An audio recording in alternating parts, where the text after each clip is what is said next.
in terms of that culture part of it is what I wanted to share with my kids. Okay. Which was driven from the fatherhood perspective as well, that I want them to know what I've been like, what my journey has been like, and they grow with that. Okay. My friends do tell me I'm very serious, but I think that's me. Okay. Like, I'm just like on a mission trying to tick boxes, or it was never meant to be a book. So. Okay, you heard it here first. Hey everyone, welcome back to yet another episode of Aussizz Unplugged. Another 30 minutes where we have inspiring guests come on this studio and talk to us. Today in specific is kind of special. If you guys have been watching the last few episodes, you would have noticed that I've made a couple of quips here and there about our guests potentially writing a really good book about themselves. This time at Aussizz Unplugged, we have gone a step further. We have had a guest with us today who has written a book about his journey so far. The one and only Divesh Sareen. How are you today? Thank you so much for coming to our studio. And yeah. No, I'm good, and thank you for having me. Perfect. And hi to everyone. Yeah, it's a bit daunting, right, with the cameras, and you don't know, like even I have to ask the guys at the back, like which camera is the best one to look to, and I do this every day, so it's a bit difficult. Perfect. So just to get started, what we like to do is we get our guests themselves to come on and introduce themselves, just a little bit about your journey here so far, plus what you're doing currently in your professional life. Yeah, sure. I'd say about me, I'm a problem solver. Someone who's willing to give things a go, and someone who's been lucky to have access to a lot of people who've taught me a lot of things in life, which has helped me progress further. I'm one of the lucky guys who's been able to achieve a lot of things that I would have said when I landed as a student in Australia, which I hope everyone does achieve. What I do at the moment, so I work as a product manager, and I consult in product and technology space with startups, and building my own stuff as well. Okay, perfect. The international power was perfect, right? That's what people dream about when they come, and if it does end up happening, it's kind of nice. And do you believe that's something that's happened for you? Yes, definitely. Like when you land, the day you cross through the airport, and someone would have said, write down all the things you like to achieve in 2008 when I came, and I think everything I would have said at that time, I could probably say I'm lucky that it has been achieved. Incredible. Okay. The other thing I also wanted to do is when I wanted to introduce you, I also wanted to say you were a Swinburne alumni. Yes. But I wanted you to kind of get into it because that would hit great with our audience because they're also, like I said before, international students, maybe potentially thinking of coming here. How was that journey like? Because I ask all our guests as well because your journey started a long time ago, right? Yes. So coming into Swinburne, how did all of that click for you? Coming to Swinburne was a great opportunity for me. Swinburne as a university, I would say, is great. I came in Feb 2008. There was a lot of Indian students as well at that time who I'm still friends with. Like I made those friends at that time. Correct. Who come through all that path through me, which is one of the best things about student life.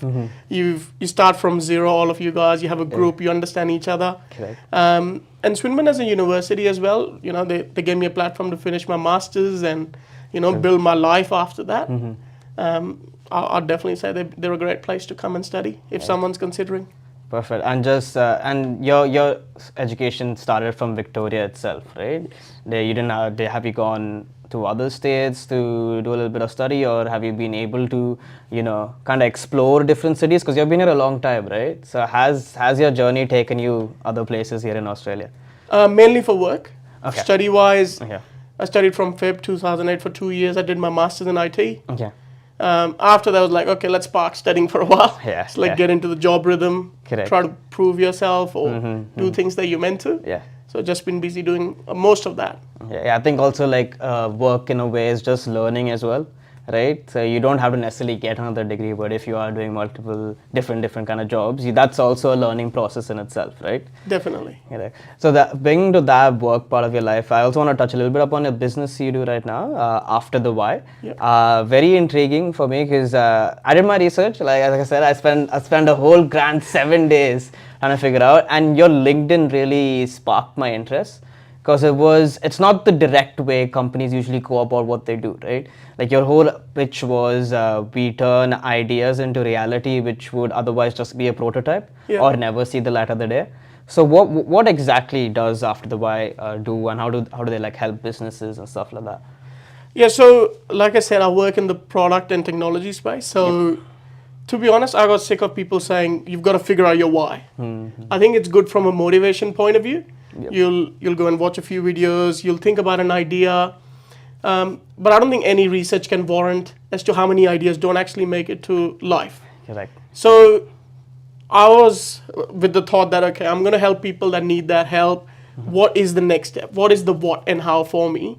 Correct. That because your why, you figured it out, you don't know what to do next. It's a good base to work on. Okay. But I think sometimes it's like you can't do everything, and to be the helping hand for people to actually go on that path Okay. and take them just a step further. Okay. Does that do you come across that often, Edia? Because you have obviously seen the industry and you see how it works, right? Does this question get asked too often? Not a lot of people ask for help because the biggest challenge being a startup is you're trying to save that cost. Correct. You're trying to protect your idea. So you need someone you can trust or someone you know who's done that kind of stuff before. Okay. So I do see those challenges with a lot of entrepreneurs who are just starting out, Okay. who've only got the idea framework. They're trying to protect it, but they're also trying to seek that help, Yep. trying to have that privacy. So, and after the why mainly focuses on the software development space, Okay. like digital products, anything you want to make. Okay. So yes, the issue is there, but I think that's where actually being an expert or building that brand in the industry does kind of help you in the way. Do you love it? Do you love this? Like, do you wake up being like, yes, after the while, let me do it, right? Because obviously I've done like a normal, regular job, which you're still doing right now, but also now a business is a completely different thing, like being an entrepreneur, right? Do you love it? Do you like wake up every day like, yes, let's get that bread and let's get stuff done? I love it, but it actually keeps me awake. I won't say I get up. I'm not a morning person, but it's like none of us in the studio here are. I'm usually like at 1 o'clock. I'm awake. Yeah. At the weekend, if I'm working on projects for people, it's a fulfilling job. Okay. And at the same time, it's a sense of achievement. And being a student, growing up here, like in Australia, like managing a lot of things, wearing a lot of hats, I think it still keeps me in line Okay. with doing those things that. Correct. You can say, you've been running a marathon and you've developed that stamina. Correct. It's been a great thing to be able to focus on doing what else can I do with myself? How far can I push myself? Okay. It's definitely served that purpose. Perfect. Okay. Now I just wanted to segue off a little bit. Just obviously now we have touched a little bit upon your journey. And like I mentioned before, you've written a book, right? The Indian Made, 2 volumes. We have one for the cameras. We have one right here. Lucky enough to get one.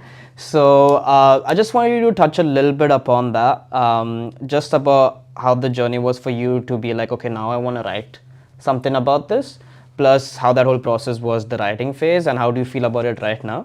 Plus also MCG, by the way, I just want to put this on just for very self-serving purposes. I'm a huge sports fan. Not the biggest cricket fan, but I watch any sport. Like you can put me in front of a TV and I'll watch it, right? And being able to launch a book at the MCG is such a surreal idea. It's crazy, right? So how was that process? Well, how do you feel like, oh, I've done this, right? I'll probably answer the question about the book. Yep. Because it does have a purpose very close to my heart, and then I'll probably get to the MCG part. It was never meant to be a book. So Okay, you heard it here first. and anyone thinking of writing it out, I want to say, like if you have something that really like burns you, like keeps you awake at night. My issue was, number one was like no one really talks about the struggles of students. Like everyone's painting that picture of Salam Namaste. Yeah. A lot of people come with their dreams, and I thought someone needed a voice. Like there's a lot of jokes thrown around being called a person an Uber driver or this or all that. And I've worked in corporates. Even it's said as a joke. It's like, well, someone needs to voice that opinion. Correct. And the challenges, because it's not easy. Like coming here as a student, you're literally given away everyone you've known, pretty much. You've come to a new place. You've literally got to have a lot of courage to be able to stand yourself up from that point and be resilient enough that you're failing every day. Like you've got your feast, you've got no friends, or you're probably trying to make friends, and then you're trying to work around that circle of jobs. Yeah. So it's a lot to manage, and I wanted to give that part voice, having gone through that. So the idea started, okay, I'll write a blog. Yep. And that happened the day my mum, dad, and brother actually got their permanent residency. Okay. Which was one of the dreams, and that's all I had planned as the final thing. Like make a better life for myself and my loved ones, like my family. Correct. Yep. And they got their residency about 6 years ago. Okay. And I was there, like just sitting that evening and thinking, what am I meant to do with my life now? Because I had not planned after this. So that's where the next part of it started. Okay, maybe I'll write something to voice what the actual journey looks like. And that's the subtitle of the book, is the journey from Namaste to Hawaii. Yep. And I haven't met a lot of people who've been able to say this in one line. Yep. Which kind of emphasizes of how hard the journey of the lingo, the culture, trying to transition into that is. Along with some life lessons of the next generation who's coming, hoping that that gives them something that they can do better than us, right? So I started writing, and it kept going. 5.5 years later, a lot of challenges, a lot of issues. You've got the 2 volumes, and you've got half the face, and the other half is the Australian flag, which you put together. Because I'm not Indian enough anymore, and I'm not Australian. Right? It's like you go to India and they call you an Aussie guy, and over here it's you're known as the Indian guy from India. Correct. That's why it's called the Indian mate. Yeah. The mate part comes from the Australian culture that I've been part of for about 15, 16 years. Now. So that kind of is the summary of the book, like trying to share that journey and voice that, and hopefully it helps the next generation as well. Yep.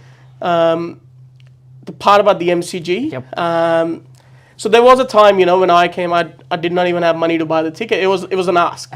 Okay. Being able to go and see a game, being able to like watch India play or go to boxing, all that kind of stuff. So I had some health issues when the book was about to be finished. Okay. So I was diagnosed with thyroid cancer. I think that was probably one of the best things that happened to me. I know it's a weird thing to say, but a lot of things are like how you take it. I wasn't sure if I'm going to live, how long I'm going to live, and all that stuff. So, which added more purpose to the book. That if this is the last thing I'm meant to be doing, I'm going to do it in a way that it's going to be left as something that people will remember when I'm gone. Correct. And if that's the last thing I can push, I'm going to give it my all. And that's where the MCG idea started from. Okay. Just go all out for it. Yeah. Right? Well, that's your best shot. Correct. So I was an underdog, and the goal was to hit the ball out of the ground sort of feel, that people hear. And cricket, growing up in India, it's something huge. I've been surrounded with. So just the thought of it, like even right now I've got goosebumps talking about it. That's beautiful. So that's how I ended up booking MCG, and just day by day, because the purpose is something that the focus was strong enough to keep going. What can I do better today? That just kept growing and growing every day. That's pretty incredible, because I haven't heard this story from you like this, right? Because you haven't obviously spoken about it this way online, I feel so. But like when you give me the perspective of how it was for you, right? Because in many ways also with your health issues, I think life never prepares you in ways like this, right? It just comes out of the blue most of the time, and then there is nothing internal like cogging in your head, like, okay, this is the steps you take. So that was a difficult process, right? The whole thing. Just obviously you found perspective through being able to like, let me just go all out and do it, right? So was that kind of difficult for it to come to you, or was it just clicked again and you're just like? I think having the news that there's a chance that I will not survive made it very easy. It's like you're crystal clear what you have to do and the focus, and making this pretty much everything around that time was a very good distraction to be like, I'm not going to be here. I'm like, that's fine. If I'm not going to be here, this is what deserves the time now. Yeah. So this is your magnum opus of sorts, like you go all out on this, right? The other thing, again, just to come back a little earlier, just about the whole identity crisis that you would face in situations like this, like the books have put it so poignantly as well, right? It's that internal conflict which I think a lot of students might not have at the start. At the start, it's kind of like a different sort of identity crisis when you're trying to like fit in of sorts. And then there's the other phase where you have fit in so well that you don't fit in anywhere. Right? And that's the absolute mess. I've been here for 5 years, and I think I'm just entering that area where if I go back home and my friends are like, oh, look, the Australian guy is here, and when I'm here, hey, it's the Indian guy. So that's obviously a very difficult thing, right? So I just, for people who are facing that right now, right? Because now they can obviously read your book as well. But if there's anything like, not like a coping mechanism of sorts, but like tips to kind of, get yourself to think straight again and put yourself in the moment, because you are in a beautiful country. You come from a beautiful country and you're now in another beautiful country, right? So just giving these guys more perspective, if there's anything you would tell them, like. See, I think what you're saying is inevitable. You've left your country. And like you said, you've been here 5 years. I actually went back home after 5 years. So what would probably happen is your friends would move on. They're not going to be the same guys you used to hang out with. Depending on what age they came, they probably started going to their dad's business or doing things like that. That's just part of the trade. Yeah. I think what someone like I focused on was, what can I do in this much time? And I was driven by, if I have to sacrifice my life with the goal of making it better for the ones like my family, and make it worth it, is what I was driven with. You're definitely right. Like you are spending more time here. Mm-hmm. You're speaking that language. Yep. You're interacting with those people every day. You're living and breathing. Like that's just how you're gonna be. Yep. When you go back, you will feel that India's moved 5 years ahead. Yes, it has. And you are 5 years behind, because you'll have those same memories, correct, the same locations, the same friends, everything. Yep. A lot of your cousins or everyone would have got married. Right, yeah. They would probably have kids. You're hitting the spot so perfectly right now. It feels like you've researched on me, and now I'm kind of terrified. Not gonna lie. Yeah. No, it's what every one of us goes through. So correct. it's and that was one of the problems. No one really talks about it. Yep. And even for a lot of people in Australia, I think a lot, like when we were here, a lot of people would ask me, why do you leave everything and come here? So that kind of perspective as well, to try and help them understand it. But I think to answer your question, yes, my advice would be to brace yourself for it. But India is what got me ready, and Australia is what gave me that platform to be able to deliver on it. Like I came here with a 21-year-old kid. My bag was not full with a lot of clothes, but full of dreams. And that's what Australia gave me the platform to deliver, which is a lot of times what people move to achieve. Okay. Is there anything you would have changed looking back now through your journey? Just a few things here and there that maybe if I did it differently, it would have either made things better or would have led you down a different lane in life. Is there something that possibly keeps you up thinking that, hey? Nah. No? I can't think of anything. Right. My friends do tell me I'm very serious, but I think that's me. Okay. Like, I'm just like on a mission trying to tick boxes or task oriented. Are you a checkbox kind of person? Because I am. And people hate that, People are like, why? Can't you just like loosen up a little bit? And I'm just like, no, I'm like, I want to hit the target, and the checkboxes are an important part of that trajectory, right? Yeah, I would say I'm a lot like that. And being the elder kid in the family, I think it's kind of something you've kind of grown up with. Okay, yeah.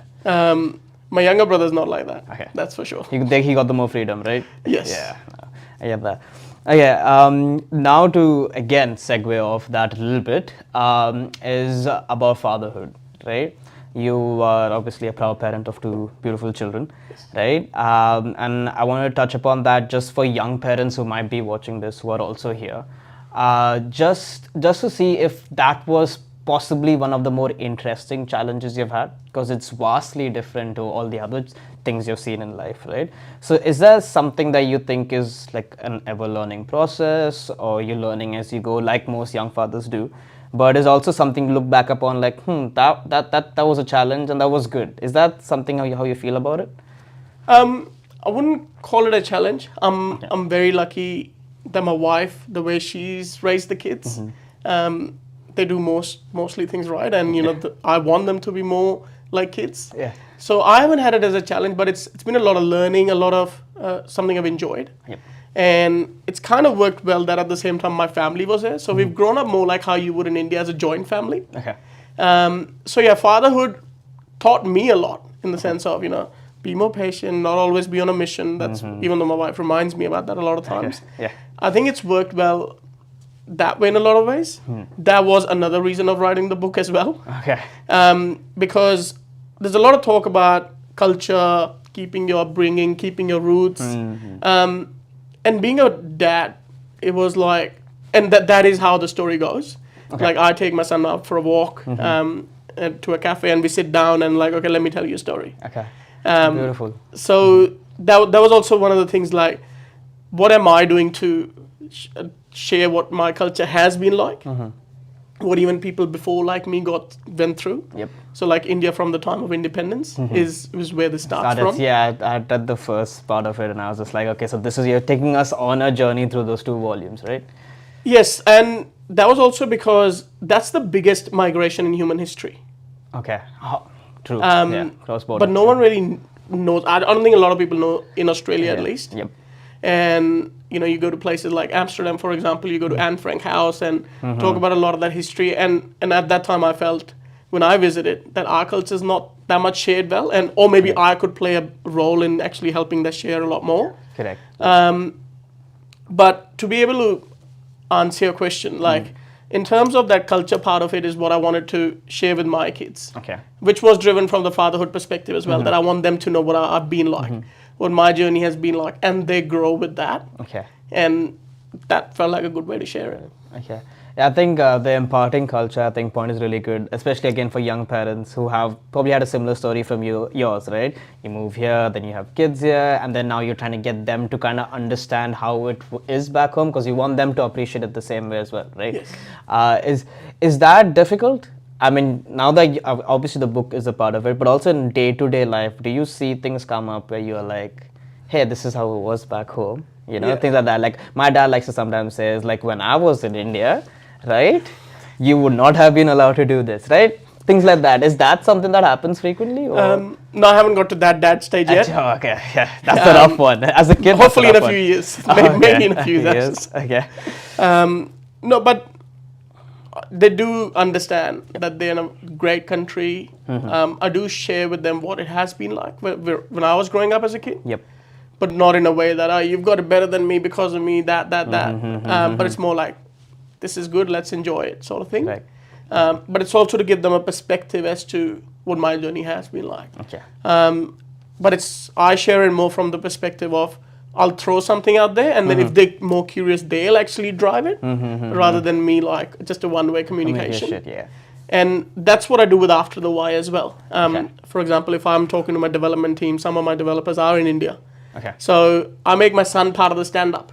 Oh. So beautiful. he's learning about what I'm making, how I'm problem solving, because it's pretty weird, like trying to find that balance with your kids and if you're working on a Saturday, for example. So he's like, okay, you're making this, and then this is how you get to it, and then he comes up with his own ideas.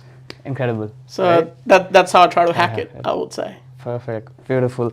Okay, so now we would like to kind of encroach upon the last segment of this area, which again, like I told you before we started shooting, very personal section for you. All your answers for the next 2 questions is just straight to the camera, Sure. right? So there was something that I did want to pick up on, because you also worked for realestate.com, right? Yes. So in 2013, almost a decade ago, you wrote a little blog, right? And at the moment you were living in the Yarra Ranges community. Still am. Perfect. This is beautiful for the next part, right? So you said that your weekend plans are stacking firewood for next winter, learning to ride a horse, and experiencing dirt bike riding. 10 years on, do you think you've achieved this, or how is life looking like for you right now? Yeah, so I'm going to be honest with you guys. The firewood part, that's reduced in the 10 years. The horse riding hasn't happened yet. Let's see. What was the third thing I said? And experiencing dirt bike riding. No, I haven't been brave enough to try that. I've been brave enough to give footy a go, AFL, where I did my ACL after playing for a few games. But those are the things hopefully I will do one day. So yeah, let's see, never say never, right? So there's another 10 years to go, and then we can revisit back if this podcast is running for 10 years more. We're in our 14th season. We'll have you back and we'll get this back. Okay, cool. We're already pitching future episodes. I love this. Right? You can see the future. Yeah, we'll make it happen. So now the last part is pretty much, again, we get you to just talk about what's coming up next in your life. Professionally and in your personal life, what projects is exciting and what is happening there. Just in this camera as well. Yeah, sure. So you want me to share like what's happening? Just what's happening next. See, after writing The Indian Mate, it's now I feel it's kind of been a responsibility about sharing and taking that message further. So what you would probably see is me driving that message more, doing things around it. It's crazy how many messages I've received from people, how much they can relate to the story, reading the book, which is very fulfilling. And what I do want to try and do is help people share their stories. So still working things out. Single man team most of the time, so trying to see. So you'll definitely see me working and do more work in that space, solving problems for people or us as a community as to how we deal with it. There's always better things we can do for the ones that are still to come after us. That is something you can definitely expect from me. So now I've said it on the camera, so I better do something. In terms of professional life, I'll keep doing what I'm doing. I'm really enjoying it at the moment. I'm pretty happy with that. In terms of, professional, personal life, hopefully I spend more time with my family because that's definitely a challenge and my wife always complains about it. That's basically it. Have I covered your questions? I think you've done that perfectly as well, and we'll make sure your wife sees this video too. So now you have additional fodder to back up everything you said. All right, perfect. Well, thank you so much, Divesh. This has been lovely. Thank you for coming on here and letting us know your thoughts. And that's all we have time for as well, unfortunately. No, thanks for having me. No, I think the pleasure is all ours. Yeah, 100%. So there you have it, the one and only Divesh Sareen, the Indian maid at your local bookstore right now, selling like hot cakes just because I couldn't find a book before this episode started last week, and I'm still slightly upset, but Divesh was kind enough. We got a couple of books here, which I'm gonna run through them as soon as I can. Well, yeah, thank you so much, everyone. And also, please, like I said last episode, do not forget to like, subscribe, and share. That's again a thing. I made a horrible What he said. Yeah, I made a horrible joke about it last time and I'm still catching flack for it. I was like, you didn't have to overdo it, but I think I'm already overdoing it again this time. So. No, I think what you're doing is a great initiative.